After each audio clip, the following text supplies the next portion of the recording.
Couple of housekeeping rules. First off, is anyone broadcasting live? Okay, couple. Good to know. Thank you very much. So we also have some members of the media on MS Teams.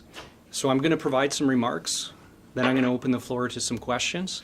Once we've answered some of those questions, we're going to provide opportunity for those who are on MS Teams to also ask questions. If anyone wants to poser une question en français, I have Corporal Timichuk here, and she will assist us. And so I would just ask for your patience with respect to that, and we'll ask her to come on up. And for the record, my name is Inspector Adam MacIntosh, MacIntosh, and I'm the Operations Officer here in Kelowna. Is everyone ready to go? Excellent. As I said, good afternoon, everybody. Yesterday, on Remembrance Day, members of the public and veterans alike gathered to remember. They gathered at the Cenotaph in Kelowna. At approximately 10:55 a.m., the Kelowna RCMP officers responded to a report of some 75 to 100 demonstrators at that Cenotaph who were demonstrating and interrupting the assembly, and we arrived to stand by and keep the peace. Now, the Kelowna RCMP support persons or groups' right to protest. But when they choose to willfully interrupt the assembly of citizens at a Remembrance Day ceremony, this is a step too far. The Kelowna RCMP will be fully investigating this event to determine what offense, criminal or otherwise, may have been committed, and if appropriate, the submission of charges or fines. What I would like to say is I've had the opportunity to watch some of these videos that have been broadcast in the media, and I would like to commend the restraint that I saw of those individuals who had their ceremony interrupted. It would have been a very difficult situation to be able to manage those individuals coming in and taking over the microphone. And the fact that everyone was able to add their remarks, as we all heard, but it not lead to any violence or any altercations should be commended, as I said. The police, as I said, are also taking this very seriously. We're looking at this from a criminal perspective, as well as working closely with our partners at the Kelowna Bylaw Services to determine if other fines may be appropriate. One of the reasons I'm here today is because we need the help from the public. And where we need help was there was a large number of people there, a large amount of video, I believe. People who were witness or victims or anywhere in between. And we would encourage these individuals to please provide to us videos or links to videos that they may have taken. If you were a witness to this event, we ask you to please come forward. And we also encourage any of the protesters. They have a voice as well. We would like to hear from them. We would like them to come forward. And you, the media, I would ask if you have raw footage that is available to us that can help us to understand what occurred yesterday at that location, we would ask you please to share with us. The email address that we've created is Kelowna Remembrance Day Videos. So Kelowna Remembrance and Day and Videos are all capitalized. We've sent that out to the media. We would ask the media to please share with the public at rcmp-grc.gc.ca. That's Kelowna Remembrance Day Videos at rcmp-grc.gc.ca. Our intention is to have that email available to November 30th, and so if you could please share that with us. Currently, the investigation has been turned over to our General Investigative Support Team, and they'll be working diligently to put the information together to determine exactly what happened and whether or not charges are appropriate. I'll take any questions. Inspector, you say you're looking at it from a criminal perspective. I'm sure you don't want to tip your hat, but what possible crime was committed there, absent any violence between people? So there is a section under the Criminal Code. I thought I might be asked. And the section is that under Section 176, Sub 2 and Sub 3, I would allow you to take a look if you so desire. But basically, that section relates to the obstruction or violence or an arrest of an officiating clergyman is what it says. However, in the subsections, I'll read to you.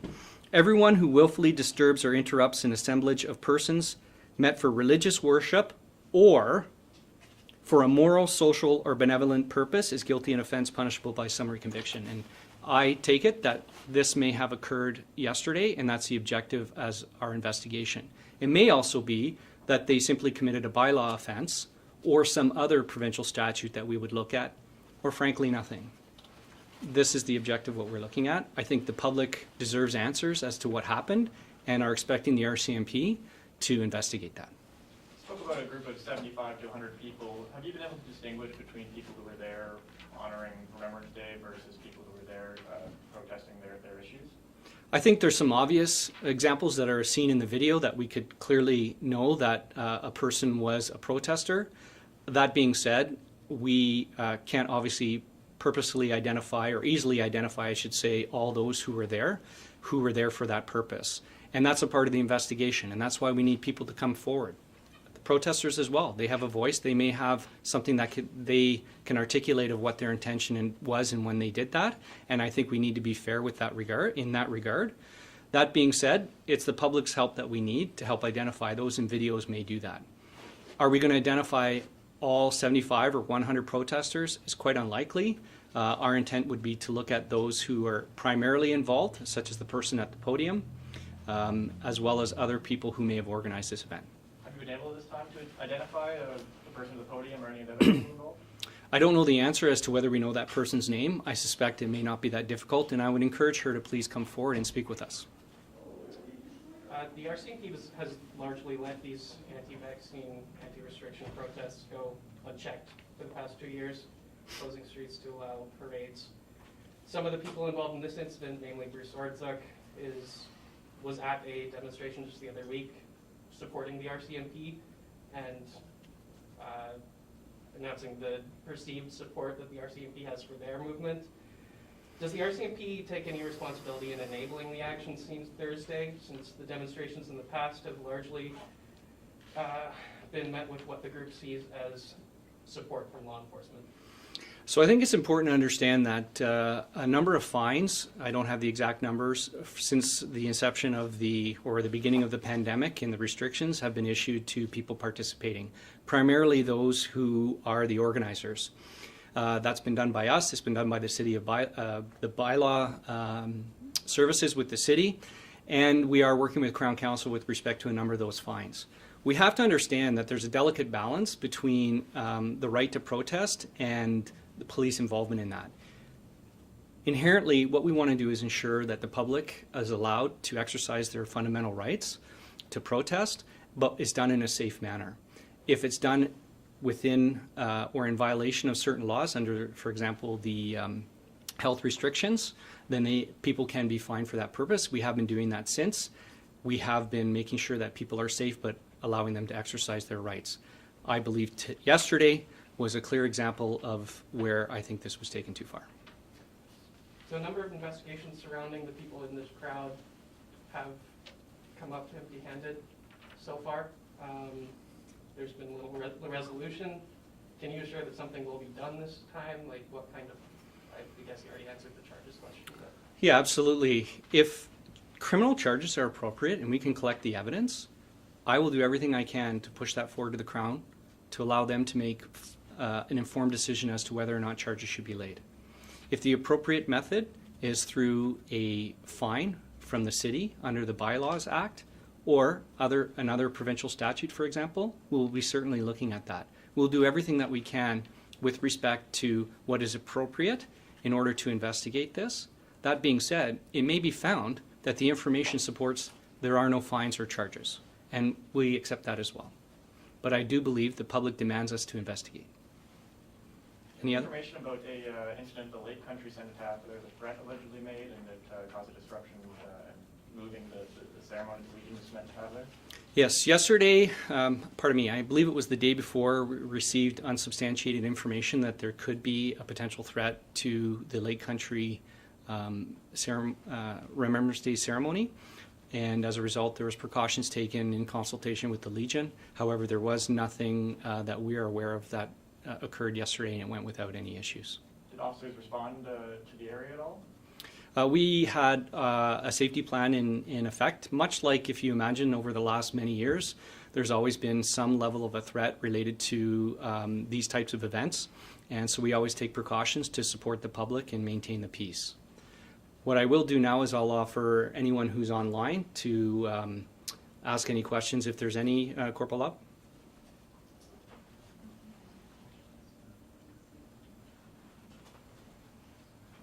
Bear with me a moment. While we're waiting, if somebody does have another question, please go ahead. I was just going to ask, with the email proxy, are you using that footage to just identify individuals who are there, or how is that footage going to be used, basically? So it really depends what the footage depicts. I don't want to draw a comparison, obviously, to what occurred in Vancouver after the Stanley Cup riots, but essentially the video can depict what an individual is specifically doing. It can identify individuals. We aren't going to be using, a follow-up question may be, using technology to identify people. We're not going to be using that. We're going to be using regular police work, that is people providing information. So for example, the person that was at the podium, we'd certainly be looking for that person to come forward, or others who know who that is, to identify them.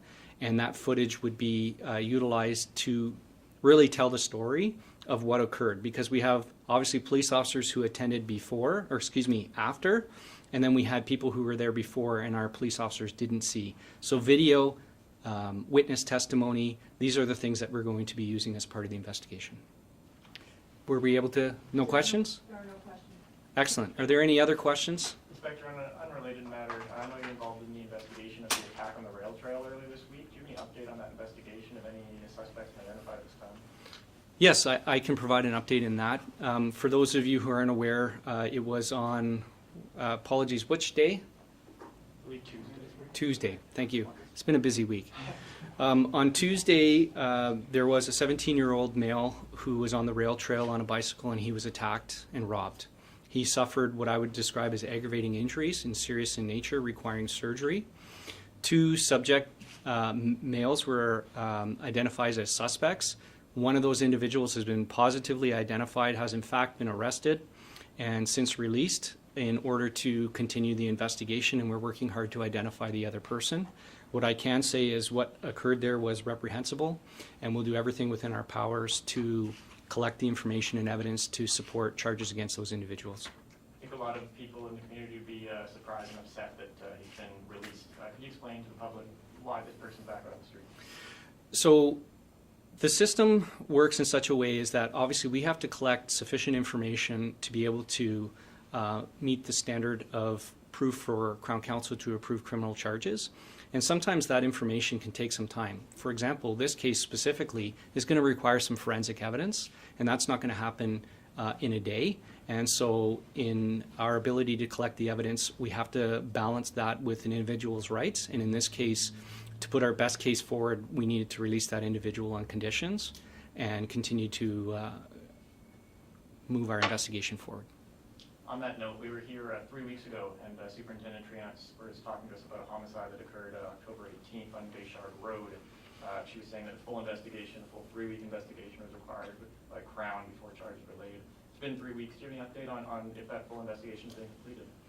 Yeah, so I would like to, our major crime unit has been working around the clock with that and a number of other serious investigations that have occurred, whether it be the crane collapse or other homicides this year.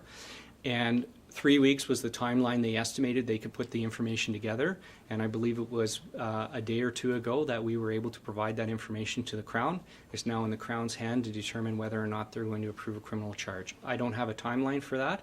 I would encourage you to speak with the Crown Counsel from British Columbia. Any other questions? Just going back to, you were talking about the Section 176. Can you go over that, about how that section might apply to what occurred yesterday? So in the end, ultimately it'll be the Crown who'll decide whether or not there's sufficient information that we can provide through the investigation to support charges, just like with any criminal offense. And I read it out to you, but essentially it is that I believe that there were a group of people that were gathering for a moral, social, or benevolent purpose, and they were interrupted. And I believe that interruption was potentially criminal in nature, fits in the definition of this, and could face criminal charges for that purpose. I think the average person may agree with that. That being said, the average person doesn't decide. It's the Crown Counsel based on actual evidence, and that's what we're trying to do. So that's the essence of it. It's similar to if a person were to walk into a religious service and interrupt it. It has a similar connotation, and that's where it derives in the criminal code. It's not one you see very often. And can you tell me the criminal code name? You said it was an offense against a clergyman? So the way things are set up in the criminal code, it can provide headlines. I think the easiest thing I would suggest to you is take a look at section 176, particularly subsections 2 and 3.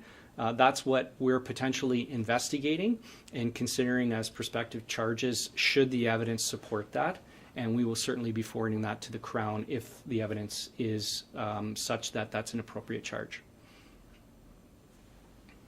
Any others? Thank you very much. I appreciate everyone coming, and have a good weekend.